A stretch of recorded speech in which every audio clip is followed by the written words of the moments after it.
नमस्कार दोस्तों। राजस्थान के सभी युवा बेरोजगार साथियों को लक्ष्य एजुकेशन हब के यूट्यूब चैनल में हार्दिक स्वागत है। दोस्तों, राजस्थान सरकार के द्वारा दिवाली का बम्पर धमाका जो वनपाल और वनरक्षक सीधी भर्ती 2020 जो आपके लिए लेकर के आई है, ये एक उपहार स्वरूप आपको महालक्ष्मी पूजन का एक उपहार है जो आपको दिया गया है। तो दोस्तों, इसकी हमने कुछ जानकारियाँ कल आपको वीडियो के माध्यम से दी थी।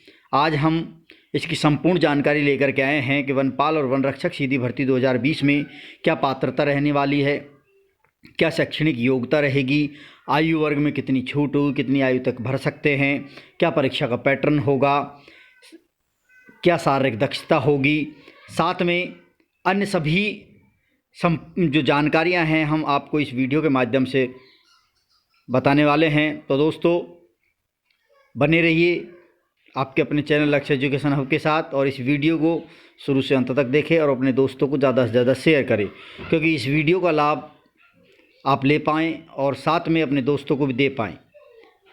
तो दोस्तों, और जो भी मेरे चैनल पर नए हैं वो प्लीज़ दोस्तों चैनल को सब्सक्राइब कर ले।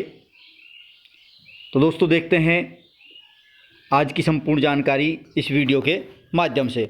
और दोस्तों, साथ में वनपाल और वनरक्षक सीधी भर्ती 2020 से संबंधित जो संपूर्ण जानकारियां है, आने वाली और भी जो डिटेल्स रहेगी वो हम इसी वीडियो के माध्यम से आपको बताते रहेंगे।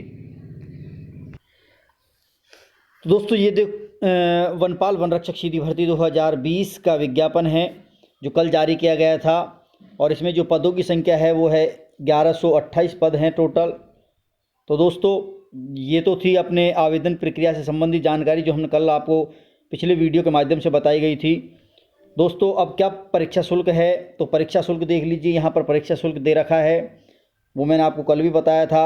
450 जो जनरल वर्ग है और आर्थिक रूप से कमज़ोर जो 10% जो EWS का जो आरक्षण है, जनरल कैटेगरीज, EWS और क्रीमिलियर जो पिछड़ा वर्ग है, क्रीमिलियर है जो पिछड़ा वर्ग है, उस पिछड़ा वर्ग में जो क्रीमिलियर आता है उनके लिए 450 है।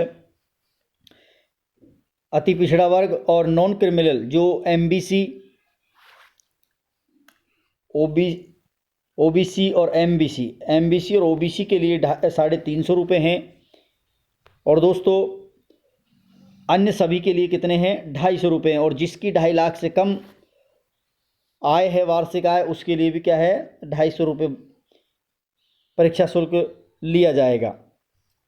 और साथ में दोस्तों, ये देख लीजिए, मैंने आपको बताया था वनपाल और वनरक्षक का जो वर्गवार श्रेणीवार जो डिवाइडेशन है कि OBC के लिए कितनी सीटें हैं, MBC के लिए कितने हैं, ST के लिए कितने हैं, SC के लिए कितने, EWS की कितनी हैं। तो ध्यान रखना दोस्तों, वनपाल के कुल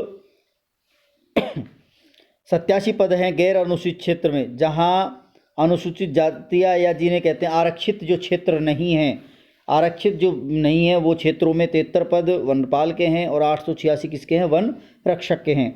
यहाँ 10 सीट तो किसकी है, जनरल की है 10 सीट, और जिसमें 2 महिलाओं की है। टोटल कितनी सीट हो गई, 12 सीट हो गई।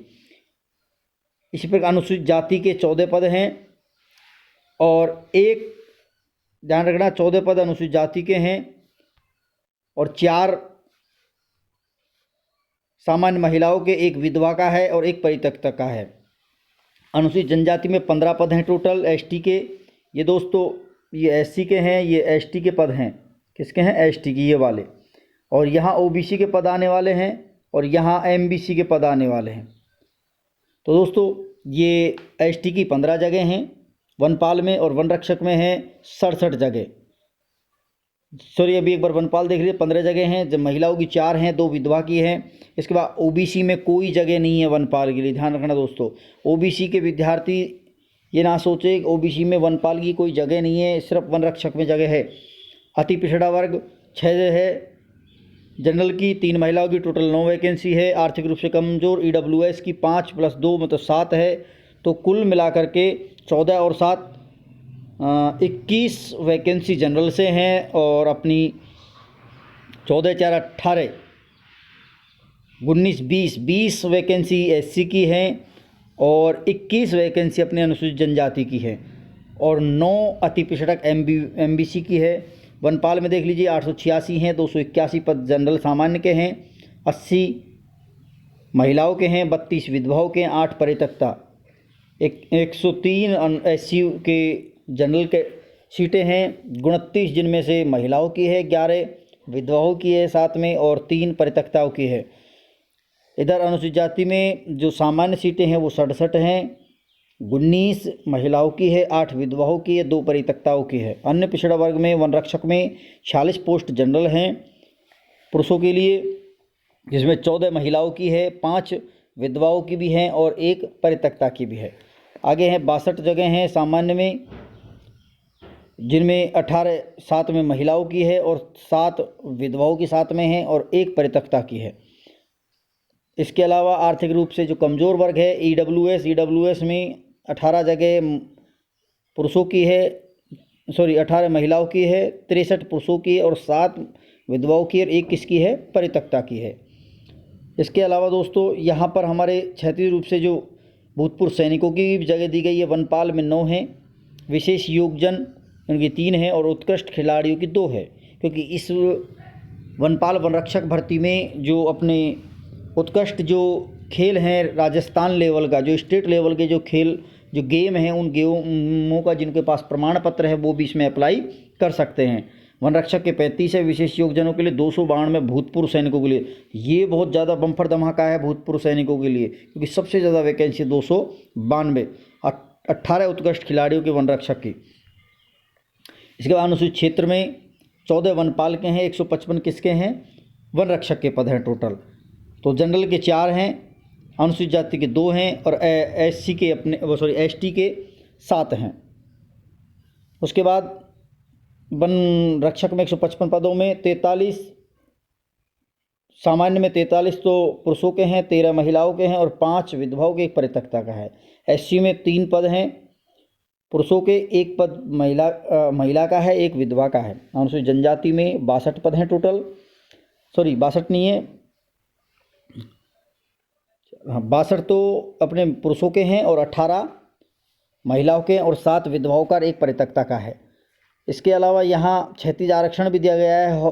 हॉरिजेंटल जो रिजर्वेशन होता है उसमें भी सीटें दी गई हैं, 1 वनपाल की है और 6 वनरक्षक की है। तो ध्यान रखना, ये तो था अपना वर्गवार श्रेणी डिवाइडेशन। इसके बाद आएगी अपने पास जो सूचना है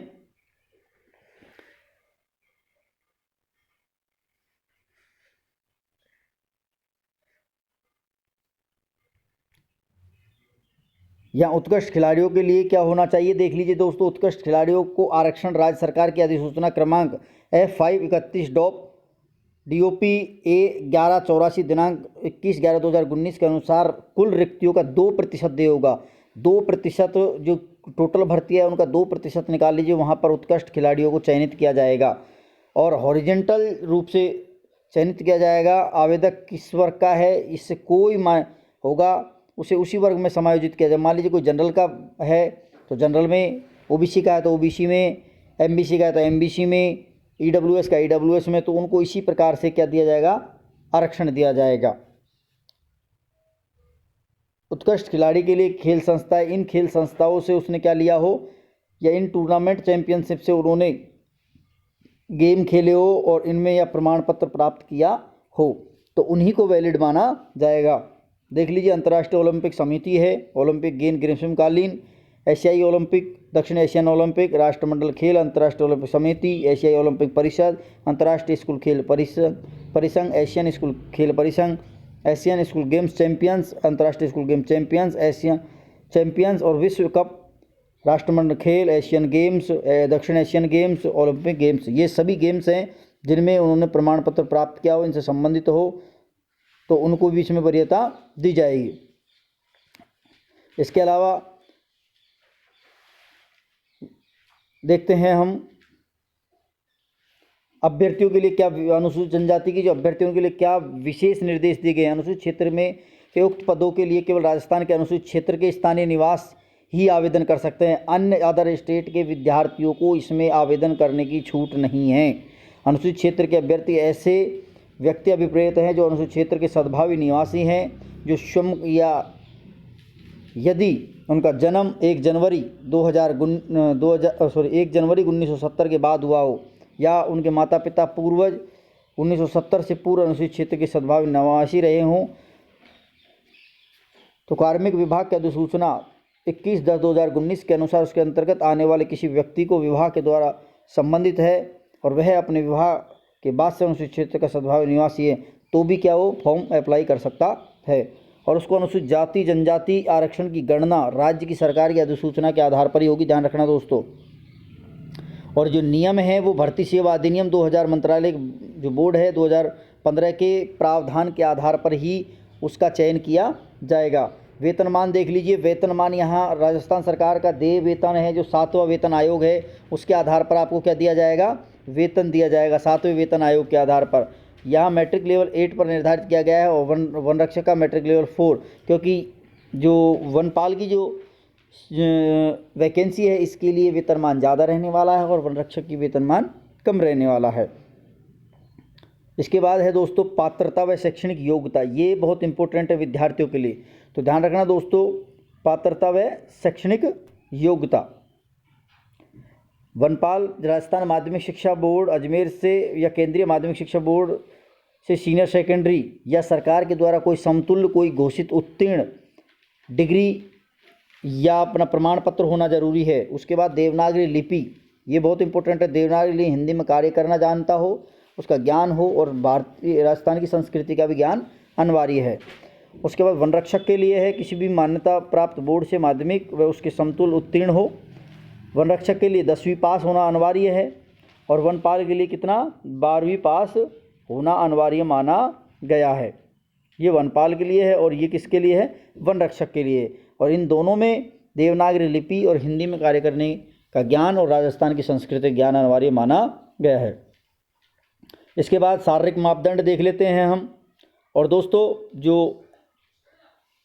जो व्यक्ति पाठ्यक्रम के अंतिम वर्ष में परीक्षा में उपस्थित हुआ है या सम्मिलित हो रहा हो, जो इस नियमों में उल्लिखित पद के लिए शैक्षिक योग्यता की आवश्यकता है या सीधी भर्ती के लिए वनपाल वन रक्षक पद के लिए आवेदन करने के लिए पात्रता होगा, लेकिन वह उपयुक्त चयन एजेंसी को अपेक्षित शैक्षिक योग्यता प्राप्त करने के प्रमाण प्रस्तुत करना होगा। मुख्य परीक्षा में उपस्थित होने से पहले जहां लिखित परीक्षा और साक्षात्कार के 2 चरणों के माध्यम से चयन होगा, ध्यान रखना, यहाँ 2 चरण होंगे, लिखित परीक्षा और इंटरव्यू, और उसके बाद क्या होगी, मुख्य परीक्षा है। तो ध्यान रखना 3 परीक्षाओं से गुजरना पड़ेगा। किसके लिए, वनपाल के लिए है ये। वनपाल के लिए आपको सबसे पहले क्या होगा, एक लिखित परीक्षा होगी, लिखित परीक्षा में आप पास हो जाओगे तो उसके बाद आपका साक्षात्कार होगा, इंटरव्यू जिसे कहते हैं हम। साक्षात्कार के बाद एक मुख्य परीक्षा आयोजित की जाएगी। साक्षात्कार में उपस्थित होने से पहले लिखित परीक्षा और साक्षात्कार के माध्यम से चयन किया जाएगा। अंतिम रूप से जो चयन है लिखित परीक्षा साक्षात्कार में जो हो जाएगा तो उसके बाद आपको साक्षात्कार के लिए बुलाया जाएगा। लिखित परीक्षा या साक्षात्कार में उपस्थित होने से पहले जहां लिखित परीक्षा और साक्षात्कार हुआ है उसी के माध्यम से चयन किया जाएगा। जैसा भी मामला हो उन दोनों में से एक मामले को हमको निश्चित रूप से चयन करना है। उसके बाद आता है शारीरिक मापदंड व दक्षता, वनपाल के लिए और वन रक्षक के लिए। तो वनपाल और वन रक्षक के लिए जो शारीरिक दक्षता है वो समान है सबके लिए। जो अपने टीएसपी क्षेत्र हैं, टीएसपी अनुसूचित जातीय नस्लें असमिया भूटामी गोरखा गढ़वाली, ये जो लोग रहते हैं नेपाली, जो पहाड़ी इलाके हैं उन पहाड़ी इलाकों के लिए तो कम है हाइट। और अपने वैसे जो हाइट मानी गई है पुरुषों के लिए 163 सेंटीमीटर और महिलाओं के लिए 150 सेंटीमीटर की लंबाई की महिला इसमें फॉर्म अप्लाई कर सकती है। और उनके सीने का जो फुलाव है, सीने का जो घेरा है, चेस्ट जिसे बोलते हैं हम, वो सामान्य 84 होना चाहिए, फैलाव 5 सेंटीमीटर का होना चाहिए 84 के अलावा, और महिलाओं का 79 और फुलाव के साथ 5। तो दोस्तों ये हैं। और यहाँ 152 और 145 दिया हुआ है। पदचाल, उसके बाद पैदल चाल भी करवाई जाएगी जिसे कहते हैं दौड़, हम क्या कहेंगे उसको, दौड़। यहाँ 25 किलोमीटर की पुरुषों के लिए है, 25 तो किसके लिए है, देखो दौड़ है और दौड़ में 25 किलोमीटर की दौड़ है, एक है 16 किलोमीटर की। तो ये तो है पुरुषों के लिए, ये मेल के लिए है और ये फीमेल के लिए है, ये मेल और ये फीमेल 16 किलोमीटर की दूरी और ये 25 किलोमीटर की, ये 25 किलोमीटर की दूरी 4 घंटे में करनी है। कितने घंटे में? 4 घंटे में करनी है आप सभी को। तो दोस्तों ये लिखा हुआ है कि पुरुष व महिला अभ्यर्थी को 25 या 16 किलोमीटर की दूरी 4 घंटों के भीतर पैदल चाल तय करने के बाद शारीरिक प्रशिक्षण उत्तीर्ण होगा। तीसरा पॉइंट है, वनरक्षक पद पर सीधी भर्ती के लिए अभ्यर्थी को शारीरिक दक्षता के निम्नलिखित मापमान भी प्राप्त करने होंगे और अभ्यर्थी अपने स्वयं के जोखिम पर शारीरिक दक्षता के परीक्षण के लिए उपस्थित होंगे। उसके बाद सेटअप है, पुरुषों के लिए सेटअप दी हुई एक मिनट में 25 क्रिकेट और बॉल फेंकी जाएगी। 55 मीटर के लिए एक थ्रो अप बॉल फेंकी जाएगी आपके लिए। महिलाओं के लिए 1.35 और यहाँ गोला फेंक या शॉट पुट जिसे कहते हैं वो 4.5 होगा। उसके बाद अहर्ता मदों में अभ्यर्थी को 2 अवसर दिए जाएंगे। शारीरिक दक्षता परिणाम नियम 23 के आधार पर उपनियम 2 के अधीन गठित समिति के द्वारा नाम निर्दिष्ट अधिकारियों के द्वारा संचालित किया जाएगा। शारीरिक मापदंड व दक्षता परीक्षण केवल अहरक क्वालिफिकेशन और इन द नेचर, इनको क्वालिफिकेशन करना है आपको।